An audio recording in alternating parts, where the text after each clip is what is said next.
بسم الله الرحمن الرحيم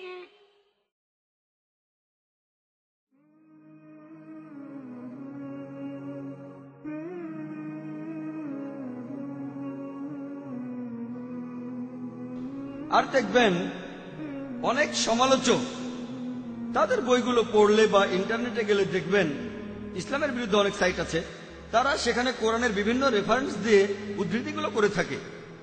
এই রকম যে উদ্ধৃতিটা সমালোচকরা সবচেয়ে বেশি ব্যবহার করে সেটা পবিত্র কোরআনের সূরা তাওবার ৫ নম্বর আয়াত। এই উদ্ধৃতিটা দিয়েছেন অরুণ সুরি।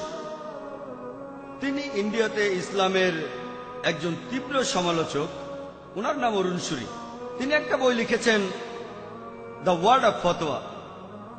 সেখানে রেফারেন্সও দিয়েছেন যে কোরআন বলছে, সূরা তাওবার ৫ নম্বর আয়াতে উল্লেখ করা হয়েছে, মুসলিমদের নাকি বলা হয়েছে যেখানেই তোমরা কাফিরদের দেখবে, আর উনি ব্র্যাকেটে লিখে দিয়েছেন হিন্দু।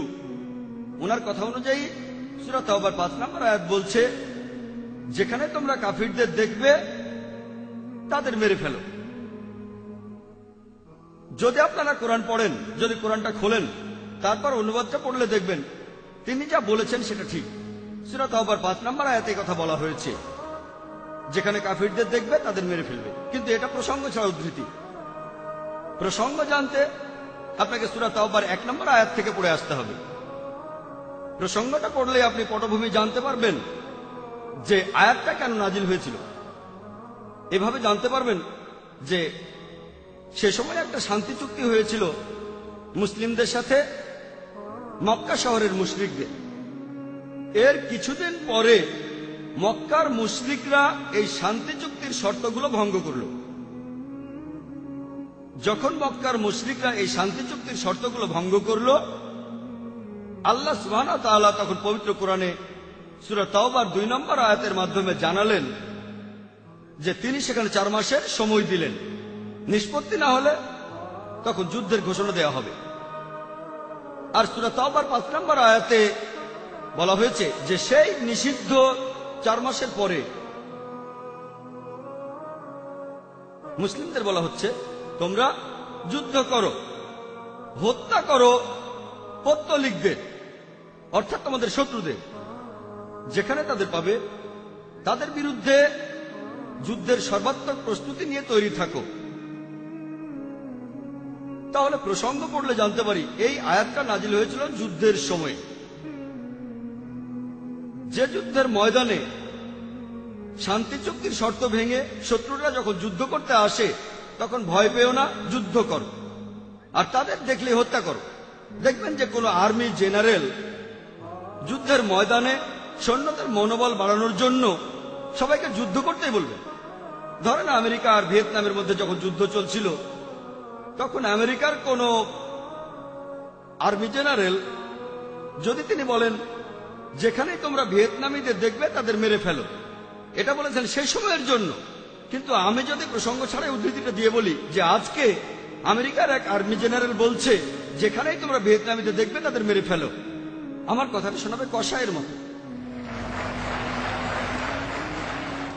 মনোবল বাড়ানোর জন্য বলা হয়েছে। আল্লাহ তাআলা নিশ্চয়ই বলবেন না ঠিক আছে পালিয়ে যাও। মনোবল বাড়ানোর জন্য তিনি মুসলিমদের বলেছেন যুদ্ধ করো। এটা হলো মিথ্যার বিরুদ্ধে সত্যের যুদ্ধ। এরকম কথা আপনারা বাইবেলও দেখবেন। বাইবেলের গসপেল অফ ম্যাথিউতে দেখবেন, হিন্দু ধর্মগ্রন্থগুলোতে দেখবেন, ভগবদ গীতা, পুরো ভগবদ গীতা যুদ্ধ নিয়েই কথা বলেছে। যে প্রভু কৃষ্ণ তিনি সেখানে অর্জুনকে উপদেশ দিচ্ছেন, যুদ্ধক্ষেত্রে উপদেশ দিচ্ছেন। এটা ভগবদ গীতার ১ নম্বর অধ্যায়ে আছে ৪৬ থেকে ৪৮ অনুচ্ছেদে, যে যুদ্ধক্ষেত্রে অর্জুন তার অস্ত্র রেখে দিয়ে বলল আমি এখানে নিরস্ত্র অবস্থায় মারা যাব, কিন্তু আত্মীয়দের সাথে যুদ্ধ করব না।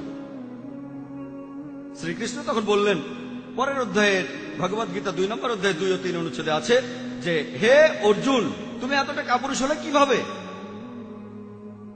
যুদ্ধক্ষেত্রে লড়াই করা এটা একজন ক্ষত্রিয় বা যোদ্ধার দায়িত্ব। এখানে যুদ্ধ করলে তাহলেই তুমি মৃত্যুর পরে স্বর্গে যেতে পারবে। এরকম আরো কথা আমার ভিডিও ক্যাসেটে দেখবেন, টেররিজম এন্ড জিহাদ, সেখানে আমি বিস্তারিত বলেছি। কিন্তু কোরআন এমন কথা বললে অমুসলিমদের তখন সমস্যা হয়। যদি আমি এখানে বলি ভগবদ গীতা বলছে আত্মীয়দের মেরে ফেলো, এটা শয়তানি হয়ে যাবে। তবে ভগবদ গীতা এটা বলেছে। যদি বলি যে ভগবদ গীতা বলছে আত্মীয়দের মেরে ফেলো, এটা শয়তানি হয়ে যাবে।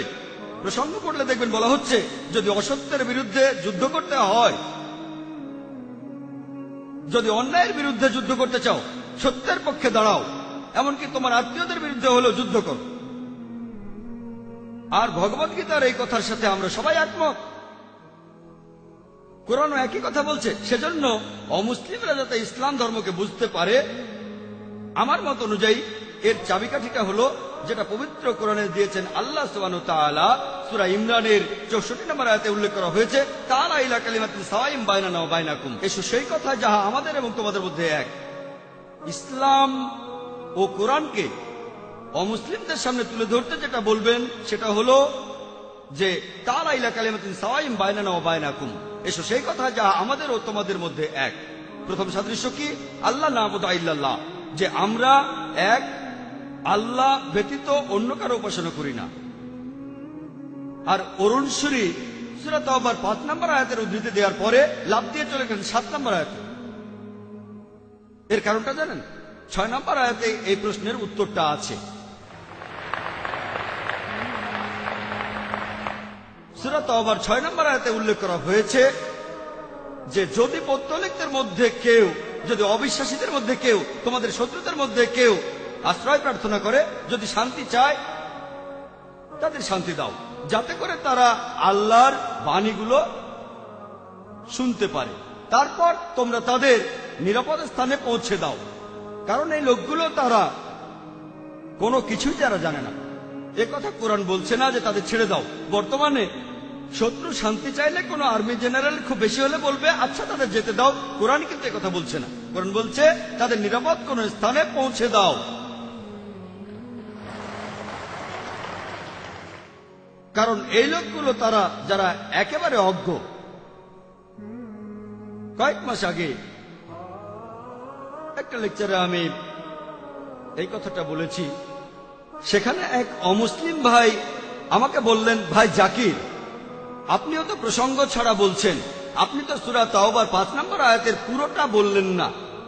পুরো আয়াতটা বলছে মুসলিমদের যে যুদ্ধক্ষেত্রে কাফিরদের দেখলে হত্যা করা, মেরে ফেলবে, আর যুদ্ধের সর্বাত্মক প্রস্তুতি নিয়ে তৈরি থাকবে।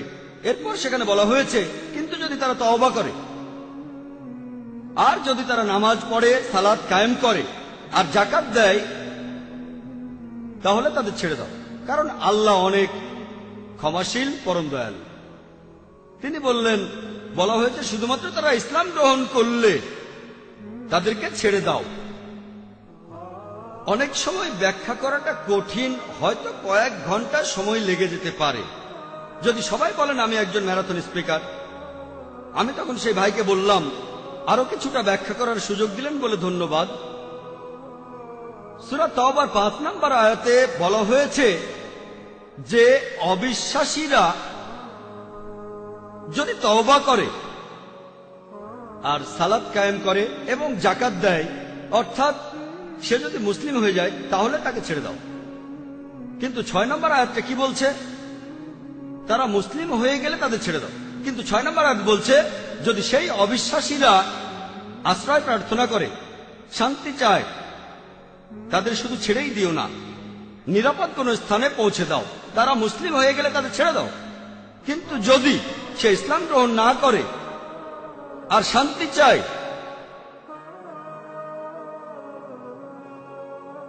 তাকে শুধু ছেড়েই দিও না, নিরাপদ কোন স্থানে পৌঁছে দাও। কারণ হতে পারে সেই অমুসলিম হয়তো বিপদে পড়তে পারে। যে ইসলাম গ্রহণ করেছে সে তো মুসলিম হয়ে গেছে, সে এখন শান্তি চায়। কোন অমুসলিম তাকে মেনে ফেলতে পারে, কোন অমুসলিম তার উপর প্রতিশোধ নিতে পারে যে কেন সে মুসলিমদের সাহায্য নিল। তাই আল্লাহ পবিত্র কোরআনে বলেছেন শুধু ছেড়েই দিও না, তাদের নিরাপদ কোন স্থানে পৌঁছে দাও। এজন্যই সমালোচকরা যেমন অরুণ সুরি নিজেদের মতো করে প্রসঙ্গ ছাড়া বলে। এরকম আরো কয়েকশো উদাহরণ দিতে পারবো। ইন্টারনেটে দেখবেন এটা খুব কমন। অনেক অমুসলিম কোরআনের বিরুদ্ধে কথা বলছে ইন্টারনেটে। এই কাজগুলো ইন্টারনেটে করা অনেক সহজ, তাই অনেক বেশি বই লেখা হচ্ছে। খুব সহজ। ইন্টারনেট এখানে ভালো খারাপ সবই আছে। প্রথমে যখন শুরু হয়েছিল ইসলামের পক্ষের চেয়ে বিপক্ষের ওয়েবসাইটই বেশি ছিল। এখন মুসলিমরা উত্তর দিচ্ছে, এখন ইসলামের পক্ষেও সাইট আছে। তবে কোরআনের বিরুদ্ধে বিভিন্ন অভিযোগগুলো জানতে আপনাকে অনেক বিশেষজ্ঞ হতে হবে না, আর উত্তর দেওয়াটাও কঠিন। একটা উত্তর দিলে আরো প্রশ্ন আসতে থাকে, সেজন্য আমরা উন্মুক্ত প্রশ্নোত্তরের আয়োজন করেছি। তাহলে দ্বিতীয় কৌশলটা হচ্ছে তারা প্রসঙ্গ ছাড়াই কোরআন ও ইসলামিক বিভিন্ন গ্রন্থের উদ্ধৃতি দেয়।